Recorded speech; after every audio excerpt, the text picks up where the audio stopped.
Hello बच्चों, स्वागत है आप सबका सुबह आईएएस की इस नई क्लास में। आज हम संविधान के एक बेहद रोचक और महत्वपूर्ण हिस्से को समझने वाले हैं। आ- आज हम देखेंगे 371 से लेकर 395 के जितने सारे आर्टिकल हैं सबको कवर करेंगे अच्छे अच्छे से और अच्छे शब्दों के साथ, अच्छे भाषा शैली में, ताकि आपको अच्छे से समझ में आ जाए और याद भी हो जाए। यही वो अनुच्छेद हैं जो हमारे देश के विशेष राज्यों की व्यवस्थाओं से लेकर संविधान के अंतिम प्रावधानों तक को जोड़ते हैं। यानी आज की क्लास में हम संविधान के आखिरी पड़ाव पर पहुंचेंगे, जहां से पूरी संविधान यात्रा पूरी होती है। तो चलिए अपने नोट्स और पीपीटी दोनों तैयार रखिए और शुरू करते हैं आज की यह शानदार क्लास। भारत के संविधान के विशेष प्रावधान और अंतिम अनुच्छेद।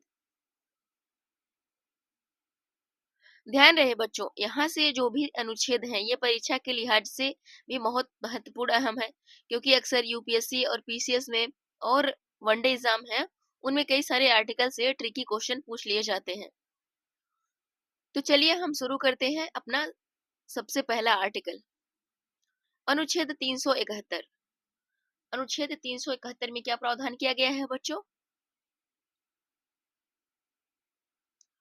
अनुच्छेद 371 में महाराष्ट्र और गुजरात राज्यों के लिए विशेष प्रावधान किया गया है। महाराष्ट्र और गुजरात राज्यों के लिए विशेष प्रावधान किया गया है। राष्ट्रपति गवर्नर को विशेष जिम्मेदारी सौंप सकता है। विदर्भ, मराठावाड़ा, सौराष्ट्र, कच्छ आदि क्षेत्रों को संतुलित सामाजिक आर्थिक विकास, और गवर्नर यह सुनिश्चित करेगा कि योजनाओं और अवसरों में समान हिस्सा मिले। इस तरीके से आपको सिर्फ इतना याद रखना है कि अनुच्छेद 371 में महाराष्ट्र और गुजरात राज्य के लिए विशेष प्रावधान किया गया है। इनके राज्यपालों को विदर्भ, मराठावाड़, सौराष्ट्र और कच्छ जैसे क्षेत्रों के लिए अलग विकास बोर्ड बनाने का अधिकार है। अब हम देखते हैं अगला आर्टिकल। जो आर्टिकल 371 है, इसके कई सारे पार्ट हैं, कई सारे सब पार्ट हैं। ए, बी, सी, डी, इस तरीके से हम सबको कवर करेंगे, क्योंकि यह हमारे परीक्षा के दृष्टिकोण से बहुत महत्वपूर्ण है। 371 आर्टिकल, 371 नंबर का जो आर्टिकल है, यह कई सारे एग्जाम में पूछा जाता है, क्योंकि इसमें थोड़ा कंसेप्चुअल होता है ना, क्रोनोलॉजी होती है इस तरीके से। तो देखते हैं अनुच्छेद 371 ए में नागालैंड के लिए विशेष प्रावधान किया गया है। संसद के कानून तभी लागू होंगे जब नागालैंड विधानसभा सहमति दे। छूट प्राप्त क्षेत्र हैं जैसे धार्मिक, सामाजिक रीतिवाज, यहाँ पे कस्टोमरी लॉ, भूमि अधिकार और संसाधन। गवर्नर के पास कानून व्यवस्था पर विशेष जिम्मेदारी होती है। अगर हम आसान शब्दों में समझे तो हम संसद का कोई भी कानून नागाओं की धार्मिक और सामाजिक प्रथाओं, उनके प्रथागत कानून और प्रक्रिया, भूमि के स्वामित्व और हस्तांतरण से संबंधित मामलों पर तब तक लागू नहीं होंगे जब तक कि नागालैंड की जो विधानसभा है प्रस्ताव को अनुमोदित न कर दे, तब तक कोई कानून लागू नहीं हो सकता। इसी तरीके से असम के लिए विशेष प्रावधान किया गया है अनुच्छेद 71वीं में। राष्ट्रपति आदेश द्वारा असम विधानसभा में समिति बना सकता है। इसमें स्वायत्त जिला परिषदों, ऑटोनोमस डिस्ट्रिक्ट काउंसिल्स के प्रतिनिधि होंगे। जनजाति क्षेत्रों को अधिक प्रतिनिधित्व मिलेगा। इसके तहत राष्ट्रपति असम के कुछ जनजातीय क्षेत्रों से चुने गए विधायकों की एक समिति का गठन का प्रावधान कर सकते हैं। सरल शब्दों में हम ऐसा समझ सकते हैं।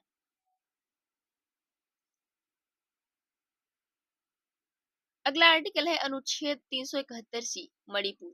मणिपुर के लिए विशेष प्रावधान किया गया है। राष्ट्रपति आदेश से हिल एरिया कमेटी का गठन कर सकते हैं। गवर्नर समिति की रिपोर्ट राष्ट्रपति को भेजता है। पहाड़ी क्षेत्रों के हितों की रक्षा से संबंधित है। यानी राष्ट्रपति पहाड़ी क्षेत्रों से चुने गए सदस्यों की एक समिति बनाने का निर्देश दे सकते हैं। राज्यपाल को इन पहाड़ी क्षेत्रों के प्रशासन पर राष्ट्रपति को वार्षिक रिपोर्ट प्रस्तुत करनी होती है। यह बात कही गई है अनुच्छेद 173 सी में।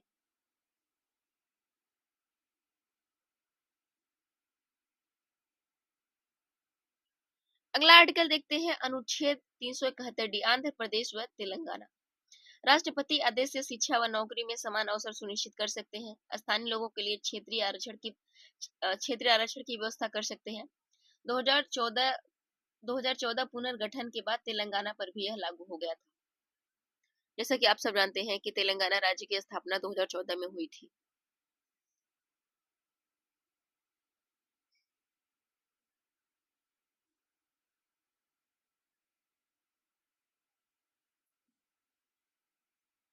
अगला आर्टिकल है अनुच्छेद 371। संसद आंध्र प्रदेश और तेलंगाना में केंद्रीय विश्वविद्यालय स्थापित कर सकती है। यह बात कही गई है अनुच्छेद 371 ई में। अब देखते हैं अगला आर्टिकल 371 एफ। 371 एफ सिक्किम के लिए विशेष प्रावधान किया गया है। भारत में विलय 1975 समझौते को संवैधानिक मान्यता। विधानसभा में सीटों का निर्धारण गवर्नर की विशेष शक्ति। पुराने सिक्किम कानून तब तक लागू रहेंगे जब तक बदले न जाए। कहने का मतलब है यह 1975 में सिक्किम के भारत में विलय के बाद जोड़ा गया ताकि वहां के मौजूदा कानूनों, रीति रिवाजों और अधिकारों की रक्षा की जा सके। यही बात कही गई है अनुच्छेद 371 एफ में। हम इतना याद रखेंगे कि अनुच्छेद 371 एफ में सिक्किम के लिए विशेष प्रावधान किया गया है।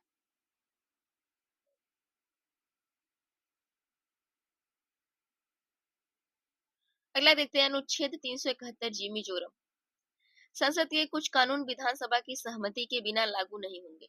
संसद के कुछ कानून विधानसभा की सहमति के बिना लागू नहीं होंगे। कुछ छूट प्राप्त क्षेत्र है।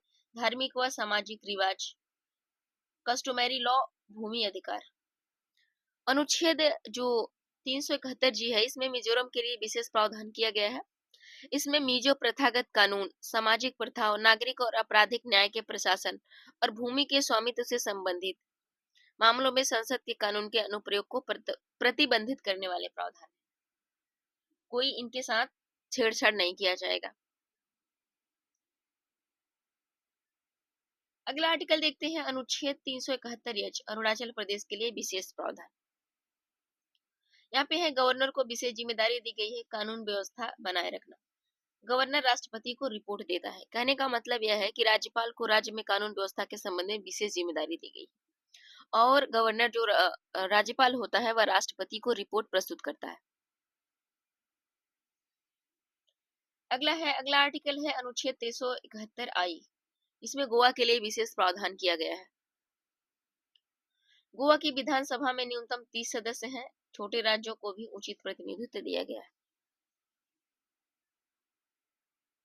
अगला है अनुच्छेद 371 जे कर्नाटक एवं कुल मिलाकर यहाँ कर्नाटक के लिए विशेष प्रावधान किया गया है। कल्याण कर्नाटक क्षेत्र।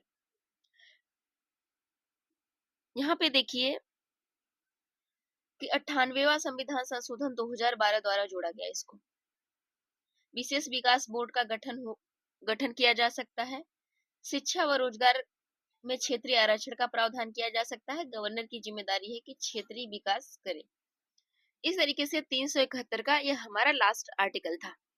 अब हम यहाँ से शुरू करेंगे आर्टिकल 372। तो चलिए शुरू करते हैं आर्टिकल 372। तो देखते हैं अनुच्छेद 372। यह अनुच्छेद महत्वपूर्ण है क्योंकि यह अनुच्छेद यह बताता है कि भारतीय संविधान लागू होने के बाद भी पुराने कानून अपने आप खत्म नहीं होंगे। यानी कि पूर्ववर्ती विधानों की निरंतरता।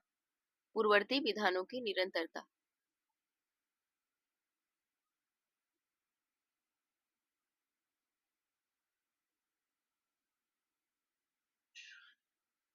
पूर्ववर्ती विधानों की निरंतरता यानी संविधान लागू होने के पहले जो कानून लागू थे वे तब तक जारी रहेंगे जब तक संसद या राष्ट्रपति उन्हें बदल न दे। यही बात कही गई है। इस अनुच्छेद का उद्देश्य प्रशासनिक निरंतरता को बनाए रखना। प्रशासनिक निरंतरता को बनाए रखना।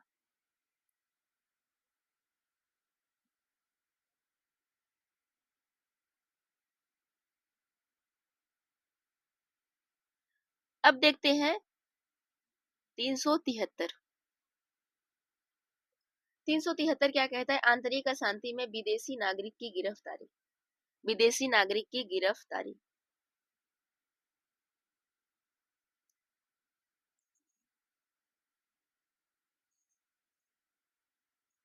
यहाँ पे देखिए कि कहने की बात यह है कि यह अनुच्छेद जुड़ा है आपातकाल की शक्तियों से, लेकिन यह अस्थायी प्रावधान है।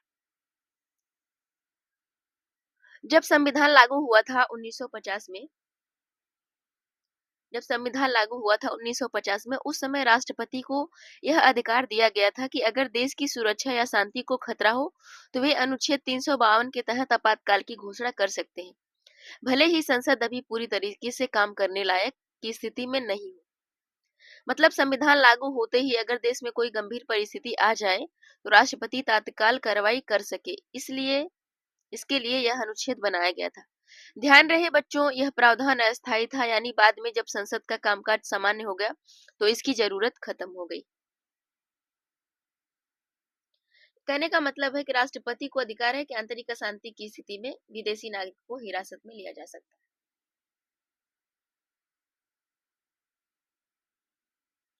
अब देखते हैं 374।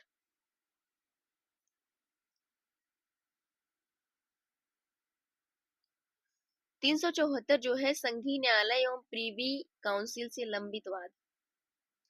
प्रीवी काउंसिल से लंबित वाद यानी संविधान लागू होने से पहले के सभी लंबित मामले अब भारत के सर्वोच्च न्यायालय में स्थानांतरित होंगे।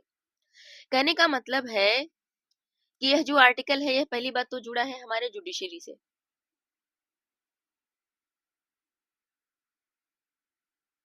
जुडिशरी से जुड़ा हुआ है।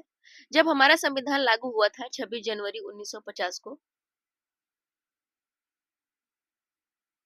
26 जनवरी 1950 को, तब भारत में पहले से ही फेडरल कोर्ट और प्रीवी काउंसिल जैसी अदालतें मौजूद थी, जो ब्रिटिश काल में न्याय देती थी। यह ब्रिटिश काल में न्याय देती थी। जब ब्रिटिश आए थे, ब्रिटिश काल की थी, ये ब्रिटिश काल में न्याय देती थी। ब्रिटिश काल में न्याय देती थी। अब संविधान बनने के बाद सवाल उठता है, क्या वे पुरानी अदालतें तुरंत बंद हो जाएंगी? तो यही बात अनुच्छेद 374 कहता है कि नहीं, जब तक नई सुप्रीम कोर्ट पूरी तरीके से स्थापित नहीं हो जाती, तब तक पुराने मामलों की सुनवाई पुराने न्यायाधीश ही करेंगे, उनके फैसले वैध माने जाएंगे। यही बात कही गई है अनुच्छेद 374 में, इसको याद रखिएगा।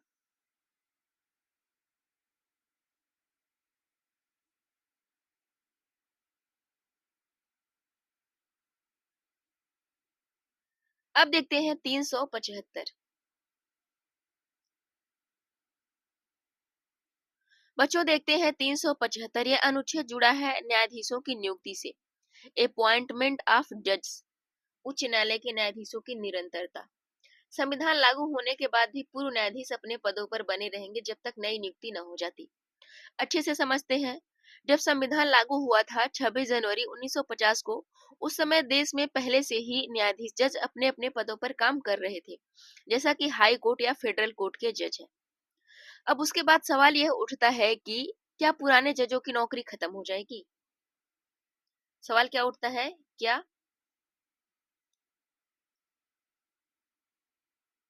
पुराने जज हैं,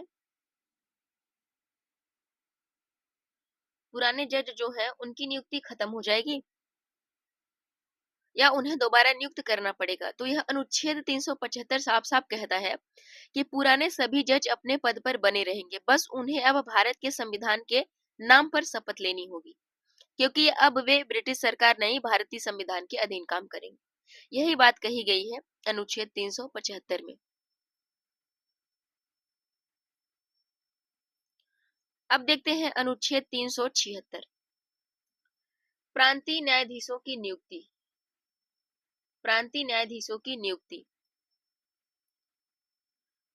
पूर्व जो प्रांतीय न्यायाधीश अब उच्च न्यायालय में न्यायाधीश के रूप में कार्य कर सकते हैं, न्यायाधीश के रूप में कार्य कर सकते हैं।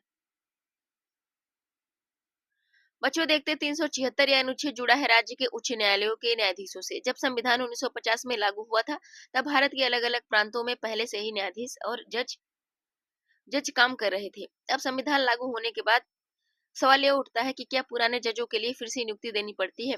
तो अनुच्छेद 376 कहता है नहीं, पुराने सभी जज अपने अपने पदों पर बने रहेंगे, बस उन्हें भारत के संविधान के तहत ओथ लेनी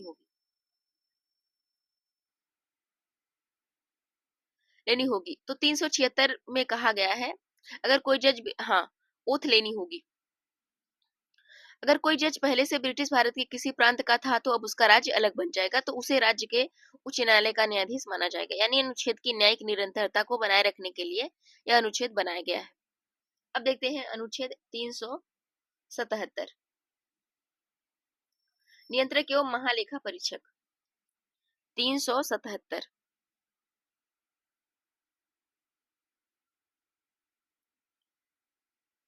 पूर्व ऑडिटर जनरल को नियंत्रक और महालेखा परीक्षक माना जाएगा।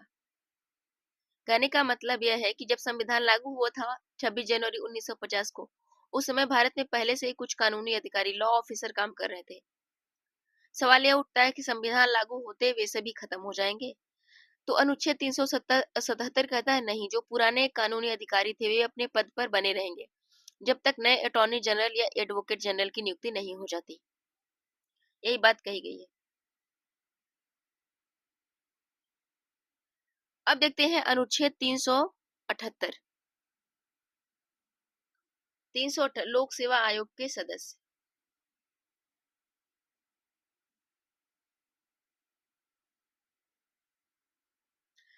संविधान लागू होने के बाद भी संघीय और प्रांतीय लोक सेवा आयोगों के सदस्य अपने कार्यकाल तक बने रहेंगे।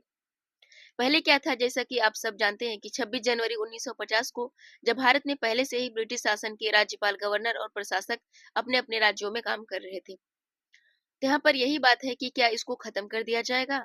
नहीं, पुराने सभी राज्यपाल और प्रशासक अपने पद पर तब तक बने रहेंगे जब तक नए राज्यपालों की नियुक्ति नहीं हो जाती और नए प्रशासक की नियुक्ति नहीं हो जाती। इस तरीके से बने रहेंगे।